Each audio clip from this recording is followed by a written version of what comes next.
All right, back for another beer review, and today I'll be reviewing yet another beer from the Other Half Brewing Company, and they're out of both Brooklyn and East Bloomfield, New York, and this is their high-density hop charge Bloomfield Zoo. So they're calling this one an Imperial IPA, basically a triple IPA that comes in at 10% alcohol by volume, no IBUs listed in time of review. This can is just under 6 weeks old, and I'm gonna give a huge thanks and shout out once again to a very good friend of mine and a viewer of the channel, Dan, for hooking me up with this one. Thank you very much, good sir. I'll post a link in the description box to the beer mail unboxing video I did that contains all the goodies that Dan hooked me up with, and I'm really excited about this one because Dan, I believe this was quite a while ago, at least 6 months, maybe even a year ago.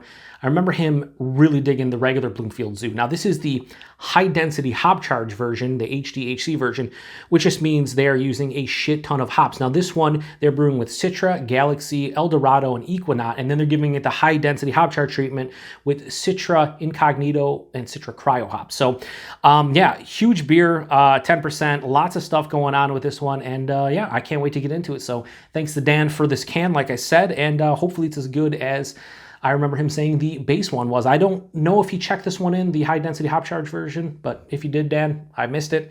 I guess you can let me know what you thought about this one in the comments. Or I guess I could just go check it, whatever. Now, I said at the beginning, Brooklyn and East Bloomfield, New York, and that's because when I reviewed the high-density hop charge of the Genesee Dream Ale, I said East Bloomfield, New York, like a moron. I don't know why. Sometimes I can't speak English correctly, so it happens. But yeah, definitely East Bloomfield, New York. So yeah, this is pouring out like typical triple half. See, I told you I can't speak English. Triple IPA, other half juice is what I was going to say, but whatever, fuck me. So the one thing about most of the triple IPAs from Other Half, they're definitely darker, using more malt and whatnot. This has like a deep orange color to it, very murky and turbid, about a finger and a half, more of a finger of like an off-white, creamy colored head. It looks the role of a triple IPA from Other Half. It just does. Let's get a nose. Oh, it smells good. Now, when he sent it to me, I want to say this can was maybe like around a month old. So it's been a couple weeks. I mean, I've had so many beers I had to get to before this, so it's been in the fridge for a couple weeks. But with Other Half triple IPAs, but I'm going to say triple IPAs in general, 4 to 6 weeks is kind of where I like it. So right around 4 or 6 weeks should be fine. Yeah, it just has this huge like stone fruit presence to it. Peach, apricot, mango. Underlying like sweet citrus mixed in with like a zesty citrus, like a tangerine, a blood orange, but then you get the peel and the pith of it too. Has a little bit of a malt presence, 10%. You typically get that in triple IPAs. Just has like a bready kind of malt character to it. I don't know if there's lactose in here, but it smells sweeter like it might be. I don't know if with the HDHC treatment, if they do give this one, if they do give this one, it doesn't say on here, right? It doesn't, but they might be using lactose in here. It just has a sweetness that kind of, but it is 10%, so whatever. Yeah, it smells really good. It smells like basically stone fruits mixed with tropical fruits with a little bit of underlying malt. It smells pretty good. Let's get into it. Cheers, everybody. Thanks again, Dan.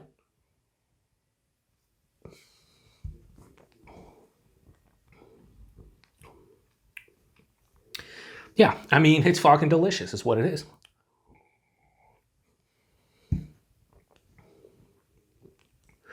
A little bit of alcohol there to let you know it's a bigger beer. It's like 8%. I guess if I was doing this blind, it doesn't have a triple IPA kind of component to it in terms of the ABV. Body mouthfeel.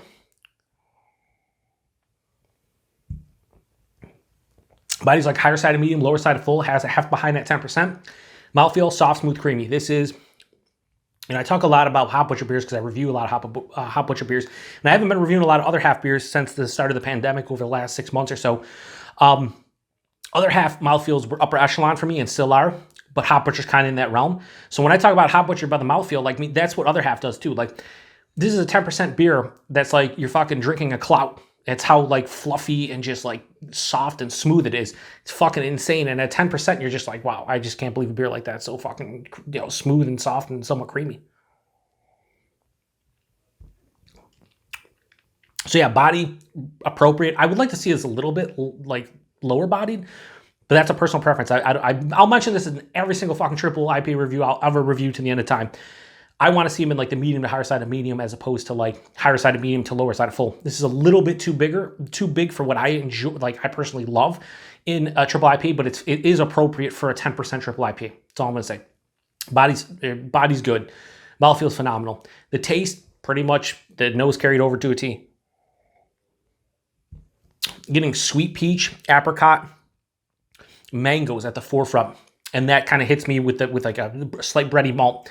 Passes through, that's where the zesty, more of a zesty than juicy kind of citrus fruit. So in the nose, I was saying more of like a juicy and zesty. In the taste is more like a zesty, like tangerine peel, grapefruit peel, something blood orange peel. Has a more of a zestiness and not straight on juiciness. That hits like mid-palate. And then it finishes with this really nice semi-dry finish, but it also has a mild to moderate bitterness, which I love when it comes to triple IPAs, that it has to have a nice bitterness to it, because these beers are sweet. They're 10%. They're using a lot of malt. So you're going to have a lot of sweetness. I need something to break that up at some point. And this has a dryness that does so, along with a bitterness as well from the hops. Like I said, this drink's like, it's about 8%. So this drink's more of a double IPA than a triple IPA. So it hides the alcohol relatively well. I feel a little bit on the back of the palate, but I'm not feeling much in the chest and the stomach. Maybe a slight little warming, but not much. 10%, that's impressive. As you can see, I just keep on going back to this and taking it down. I really like this one. Is it my favorite triple IPA from Other Half? No. Is it a fucking tasty, delicious one? Yeah. And that's what Other Half does when it comes to triple IPAs for me. They're up there with some of the best producers of triple IPAs in the game at this point. And this is another winner from them. 6, I would say this one, I don't know what the sweet spot for this one would be. I would have loved to try this like 1 or 2 weeks old. Just see if it was harsh, fresh. If anybody out there has had this one super fresh, let me know what you think about it. You know, was it harsh? Did it have a lot of hop burn? I feel like this one probably mellowed out a little bit, but that's why I like drinking triple IPAs 4 to 6 weeks old. I feel like they kind of mellow out and you don't get any kind of harsh alcohol. You don't get any like hop burn or anything that's over the top. And this one is kind of melded into something that I really enjoy. So the high density hop charge Bloomfield Zoo from Other Half. I'm gonna give this a high 4.25 out of 5. I'm gonna go 4.35 out of 5. Almost gets in the 4.5 range. I think a little bit better hiding of the alcohol. Like I said, it hides it relatively well. If this drank like a 6% beer, this would be a 4.5 all day. I like this isn't overly complex or anything. I think that's knocking the score a little bit, but 4.35 out of 5 for 10% triple IPA that drinks as easy as this does. Yeah, it's impressive and it's damn good. So price point on this one, this is where it goes a little bit wonky. So I looked on their Instagram and this was $24 a 4-pack. Now, keep in mind, the high density hop charge, from what I have read, they do, what that does is like they use 15 pounds of hops per barrel for this beer. That's what I've read multiple times. Don't know if they still do that with all of the HDHC releases, but that's what I remember reading when the first one I ever reviewed. It said that's what they were trying to round that number. So if they're using that many pounds of hops per barrel, like I get why this is $6 a can. Would I pay $6 a can for this one if I was to say buy it myself? No. This should be in the $20, $22 range. 24 is a bit expensive, but I get why it's that price. I mean, prices, you know, with triple IPAs, you see them anywhere from $20 to $25 now. So 24 is right in that wheelhouse, but it's at the, you know, higher end of the scale, so higher end of the spectrum. So $24 a 4-pack, bit pricey. I wouldn't personally pay that again, but if you wanted to try it out and you like the tasting notes that I'm describing, then you probably owe it to yourself to grab it at some point. If they were brewed again, by the time you see this one, it's probably going to be a couple months old, so probably not ideal. And availability, Other Half is just all over the place. Now, I used to say brewery only, drips and drabs. They're all over the place. They're all over Western New York. They're in New York State. You can order their shit online on their website. I think they're getting distro. They've opened, I think they're either opened or are going to open their Washington, D.C. facility at some point. I think it's Washington, pretty sure. Yeah, I think it's Washington. But yeah, a lot of people are getting their hands on them a lot easier, and they're brewing so much shit at the brewery that, like, the other day I looked at their Instagram and they had like 12 or 13 beers available to pick up in 4-packs. I'm just like, holy shit. I haven't been to the brewery since the pandemic started, so next time I go there, I'm probably going to have my choice of whatever. I do wish that they sold these in singles, or maybe you could do mixed 4-packs or something, because they release so many beers. I want to try them all that it's like, if I want to try all their beers at one release, like you're talking a couple $100, and just that's kind of ridiculous. So yeah, availability is way better for Other Half now than it was, say, 6 months ago. But anyway, that's all I got. So thanks again to Dan for this one. It was a lot of fun reviewing this one. I finally got my hands on a East Bloomfield Zoo, or is it just Bloomfield Zoo? Not East Bloomfield. They're from East Bloomfield, not Broomfield, not to be mistaken with Broomfield. It's East Bloomfield, New York. But I wanted to try it ever since I saw Dan try the regular one. Got a chance to try the HDHC one because of Dan. So thanks again, Dan. And thanks to everybody stopping by for another beer review here on the Beer Patrol. To the next one.